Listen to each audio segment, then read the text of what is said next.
Breaking updates, very important. Snow White, there's been an enormous amount of controversy surrounding Snow White, obviously. I think it's fair to say that no one can stand the star of this movie. A lot of people don't like her. A lot of people don't like her either. She's got a big mouth. She talked trash about the original movie. Controversy has been dogging this movie since the very beginning. So much so that the Daily Wire, I think we played a major role in basically forcing Disney to go reshoot it. Well, it didn't help, apparently. Disney's Snow White was essentially a box office dud. Disney's new live-action remake of Snow White debuted this weekend, and it's an even bigger dud than anticipated. The reason we had Rachel Zegler on the docket is she's an asshole.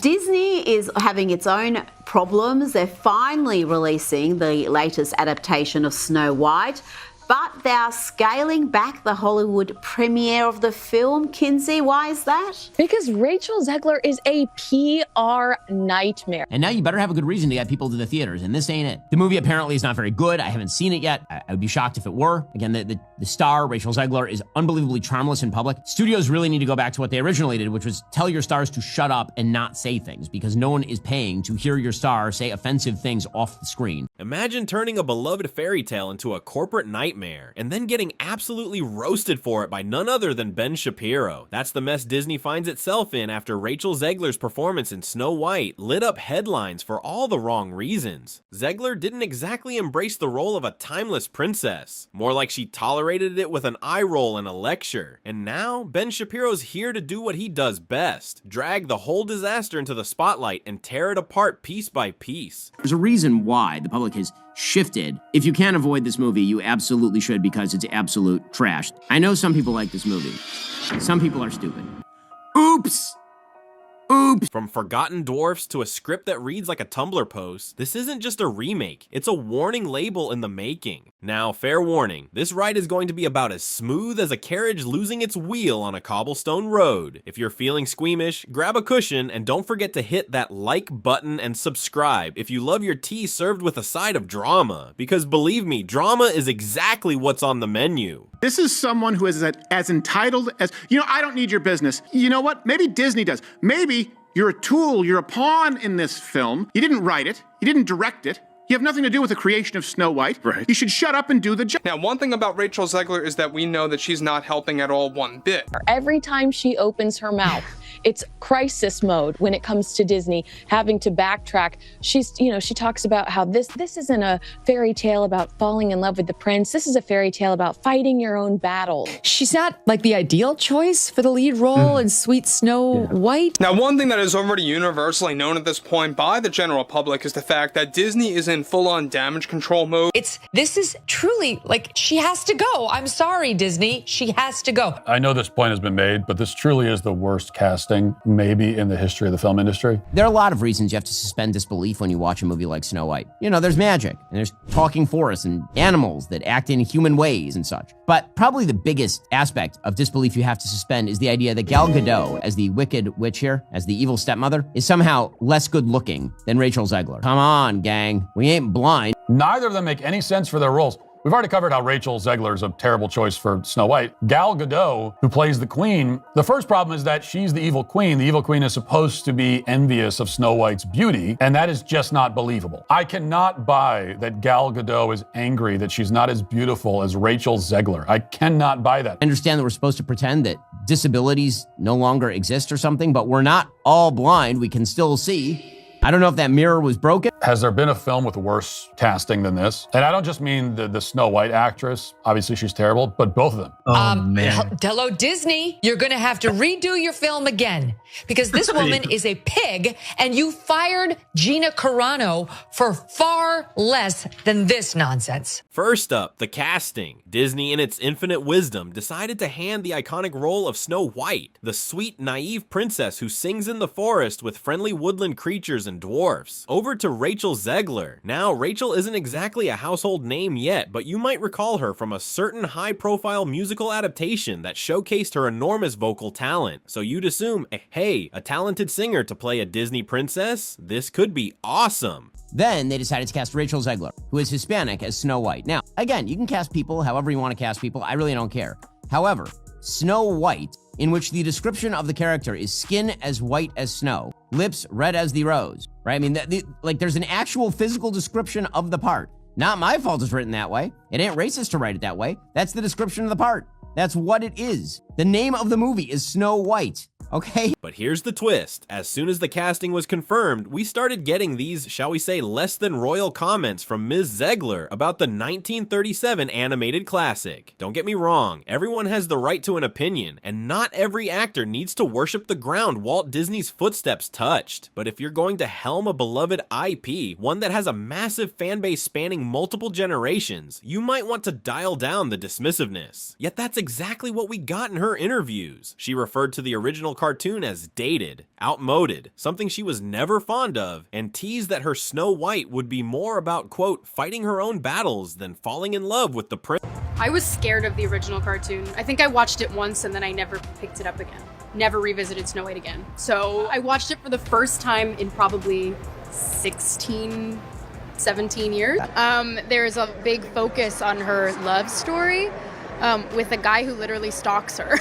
Yeah. Weird. Super weird. So we didn't do that this time. And I'm like, wait a second, falling in love with the prince is basically the entire premise of the old story. If you're going to revamp it, that's cool, but when your star comes right out saying she finds the original borderline irrelevant, you can practically hear the classic Disney fans gasping and clutching their pearls. Nobody's asking for mindless praise of a nearly century-old cartoon, but come on, let's not call the film that launched Disney's animated success silly or weird. Could we not at least pretend to be grateful for the legacy? Because the second you start trash talking a beloved classic, you can watch the audience's goodwill evaporate like water on a hot sidewalk. Next, let's talk about those dwarfs, or lack thereof. The entire premise is literally called Snow White and the Seven Dwarfs. You know, Doc, Grumpy, Happy, Sneezy, Bashful, Sleepy, and Dopey. Their distinct personalities and comedic charm are a massive part of what made the 1937 film so iconic in the first place. Well, apparently in 2025, dwarfs aren't dwarfs. They're some kind of magical, mythical creatures. Early set photos and rumor mills started swirling with claims that the production hired normal-sized actors to fill the dwarfs' shoes, either through CGI trickery or by simply ignoring that dwarfs are little people. The studio had a meltdown trying to figure out how to appease everyone. The result from what we saw in promotional images was a bizarre group of random forest-dwelling individuals who might as well have been called Snow White and the Seven Who Knows What They Ars. Did the dwarfs make it or no?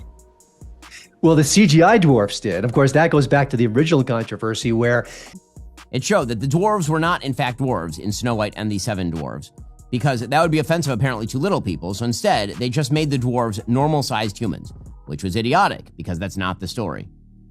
Then they decided they couldn't actually cast, little people in these roles, so they decided to cast big people and then shrink them down using CGI, so it looks terrible. This fiasco actually caused quite a stir because some people argued it was more offensive to disregard the dwarfs entirely than to depict them as they were originally meant to be depicted. When you tinker too much with a formula that's worked for 80 years, you risk losing that essential fairy tale magic. And that's exactly how fans felt, that the magic was lost. People started cracking jokes like maybe they should rename it Snow White and the Seven CGI Extras. Not exactly the best press for a movie that cost a rumored $270 million to make. It cost $270 million to make. $270 million.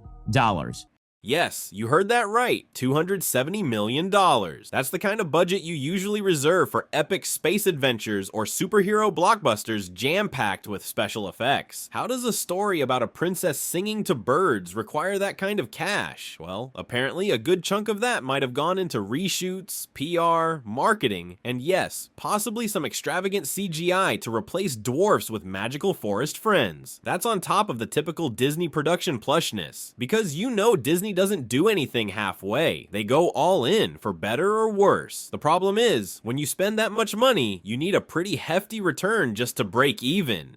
You're expecting hundreds of millions in ticket sales, if not a guaranteed $1 billion global haul if you're Disney. That's how the math usually works. But as soon as the film's star starts making headlines for all the wrong reasons, trashing the original, mocking the romance angle, potential audiences start to get wary. And once the social media avalanche begins, it's a steep uphill battle to convince families to drop their hard-earned cash on a movie that sounds more like a labor of resentment than a love letter to the classic. All of this led us to an opening weekend that was about as appetizing as a worm-infested apple. Early box office projections weren't looking good, with some analysts pegging the film's domestic debut at $50 to $58 million. Mind you, that number is already disheartening for a film that cost nearly $300 million to produce and market. But guess what? It didn't even hit those lowered expectations. It came in even less, maybe somewhere in the low 40 millions, numbers that speak volumes about the audience's lack of interest. Can you imagine the panic that must have set in at Disney HQ? Executives probably jumped onto emergency Zoom calls, biting their nails, going, "We spent how much? And we got what in return?" The heartbreak is real, folks. This isn't just a little disappointment. This is shaping up to be one of the worst flops in Disney history, putting it right up there with other ill-fated attempts to spin a classic tale for modern audiences. As if the box office numbers weren't bad enough, let's talk about the fan reaction. Audiences expressed everything from mild disappointment to pure, unfiltered rage. People who grew up with the 1937 Snow White, maybe watching it on VHS or DVD, or singing "Someday My Prince Will Come," felt like Disney was basically calling them old-fashioned or naive for liking a story about love and friendship. It's one thing to update a story to keep it culturally fresh. It's quite another to have your star essentially say, "That old version is weird, and we're totally rewriting it because we find it kinda lame." Social media lit up with memes. One popular one had the evil queen's magic mirror replaced with a TV showing Rachel Zegler interviews with a tagline, "Mirror, mirror on the wall, which press comment will make this film fall?" Not exactly the brand synergy Disney was hoping for, I'm sure. Another wave of commentary targeted the bizarre approach to the dwarves, with fans ironically pining for the classic comedic interplay that was so integral to the original's charm. Critics chimed in too. Some hammered the film for lacking the whimsical heart that people expect from a Disney fairy tale. Others called out Disney for failing to offer even the slightest reason to revisit this story outside of big-name casting and big-budget visuals. And if you listen closely, you could practically hear the laughter from competing studios. After all, you can't buy the kind of negative PR that spontaneously combusts when your star actively alienates the fan base.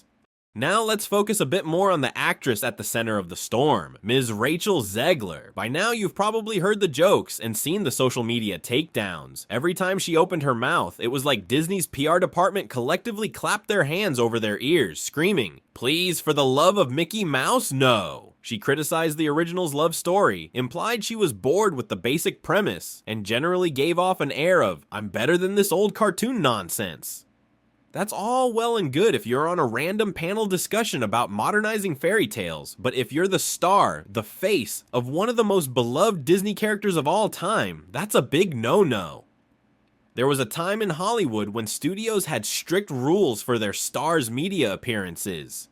You showed respect for the project, you smiled, you waved, you said everything was an incredible experience, and you left the deep critiques for after the film's release. Why? Because nobody wants to pay $15 at the box office, or $30 for a family, when the star is telling them the original story they love is basically worthless. Let's not forget that part of being a leading actor is to lead the audience into the theater, not away from it. Disney finds itself in a weird bind. If they publicly chastise Rachel Zegler for her comments, they risk turning the entire cast and crew against them. But if they stay silent, fans interpret that as an endorsement of her words. It's a lose-lose situation. Some fans even started calling for her replacement, citing that Disney once fired Gina Carano over controversial social media statements. The logic being, why does Zegler get a pass for disparaging the film she's in, while others were cut loose for arguably less direct commentary? It's messy, folks. Messy with a capital M-E-S-S. Oh, and we can't talk about this film without mentioning Gal Gadot, who plays the evil queen. The evil queen's entire motivation is her envy of Snow White's beauty. Now, let's keep it real. Gal Gadot is a stunning woman by any Hollywood standard. Rachel Zegler is pretty, but do you really expect audiences to believe that Gal Gadot looks at her and goes, "Ugh, I wish I looked like that"? It stretches believability to its breaking point, and this isn't just fans being petty, it's a core plot point of the story. The evil queen is supposed to be overshadowed by Snow White's rare beauty. In fairness, maybe the film tries to spin it differently. Maybe it's about Snow White's inner beauty, or some intangible quality that the queen can't replicate. But from the trailers and the bits of promotional material we've seen, it's not exactly well handled. So you have an evil queen who's arguably more beautiful than Snow White on the outside. That alone is comedic gold for critics. Now pair that with the dwarfs fiasco, the star's attitude problem, the giant budget, and fans basically sharpening pitchforks and lighting torches. You've got a perfect storm of negative publicity. By the time opening weekend arrived, Disney tried to ramp up its marketing machine. You might have noticed more TV spots, more social media posts with carefully curated quotes from Rachel Zegler and Gal Gadot, quotes that were surprisingly positive this time around. Snow White's story is about friendship, bravery, discovering who you really are, and all the typical Hallmark lines. It was basically a big pivot from the earlier statements. Unfortunately for Disney, the internet never forgets. People had already seen and shared multiple clips of Rachel Zegler's not-so-complimentary remarks about the 1937 classic. Memes were made, reaction videos circulated. By then, the narrative was all but set. This is a disrespectful remake that modernizes Snow White by stripping away everything that made it Snow White in the first place. And once the narrative is fixed in the public's mind, good luck reversing it. Even the shiniest marketing campaign can't just wave a wand and make the prior negativity vanish. Internally, rumors suggest Disney executives were pulling their hair out. Some wanted to postpone the release to recut the film once more, or at least to soften certain aspects that tested poorly with focus groups. Others insisted the ship had already sailed, and any last-minute changes would cost a fortune, on top of the fortune already spent. So they charged ahead, and the result is the flop we're discussing today.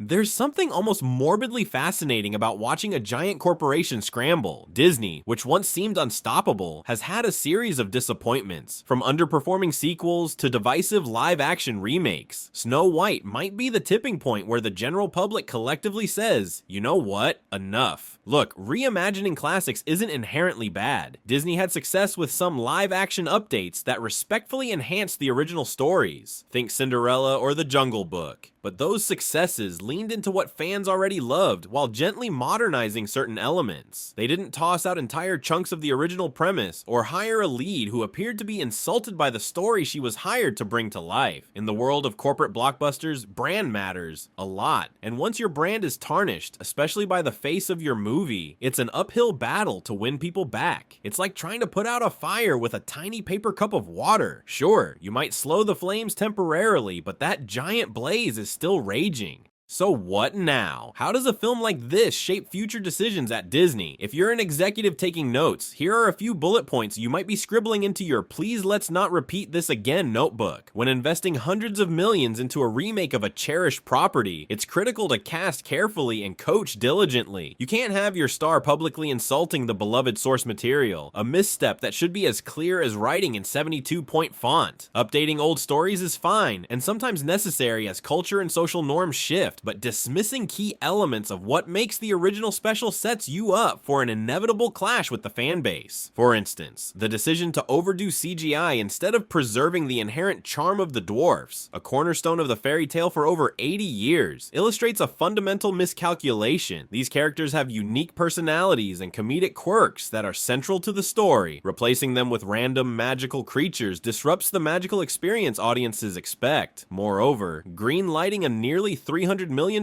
project demands a robust marketing strategy that ensures a massive turnout, not one that ends up sabotaging the film by alienating its potential viewers. It's like investing in a luxurious yacht only to damage it before it even sets sail. The aftermath is that Snow White is now the cautionary tale. Instead of "someday my prince will come," the refrain might as well be "someday my audience will come, maybe, please." The once treasured brand is trending all over social media for all the wrong reasons, and you'd better believe that competing studios are watching this meltdown carefully. It's a prime example of how even the most powerful entertainment empire can fumble catastrophically when they ignore fan sentiment. Honestly, if we were time travelers, we might go back and say, hey Disney, maybe cast someone who's actually enthusiastic about the original. Or, if you really want to revise the story, do it in a way that still embraces the love fans have for the 1937 film. In short, don't chuck the dwarfs. Don't let your star dismiss the original as cringe. If you must modernize the romance aspect, do it with a thoughtful touch. Let's see some nuance. Let the prince have more depth while retaining the whimsical romance that made the original beloved. Hardly rocket science, but apparently, these are notes that never made it to the final script. Some folks wondered if Disney might do a hush-hush recast or a major reshoot. Rumors did swirl about a reshoot that cost millions. We're left with a final product that still didn't quell the negativity. And here we are, discussing the aftermath and picking through the rubble like medieval townsfolk after a dragon attack. So here we stand, folks. A live-action Snow White that arrived in theaters with all the hype of a stuck balloon, made a fraction of the necessary box office haul, and drummed up more memes than meaningful praise. Disney is likely licking its wounds and, one hopes, jotting down all the lessons from this spectacular fiasco. Rachel Zegler, talented though she may be in the singing department, is dealing with a PR meltdown that might take years to truly shake off. And fans, well, they're left either skipping the movie entirely or trudging into the cinema just to confirm it's as bad as the rumors suggest. Think of it as a cautionary tale for the modern era. You can't bottle nostalgia and serve it with scorn. Audiences have too many other entertainment choices these days. They won't hesitate to walk away the moment they sense you don't respect them or the material they love. And that, my friends, is how you turn a surefire fairy tale revival into a cautionary example of how not to modernize a classic. So that's all from today's video. If you enjoyed it, remember to leave a like, subscribe, and ring that bell icon so you never miss our upcoming videos. And don't forget to share your thoughts in the comments section. Stay tuned and we will catch you in the next video.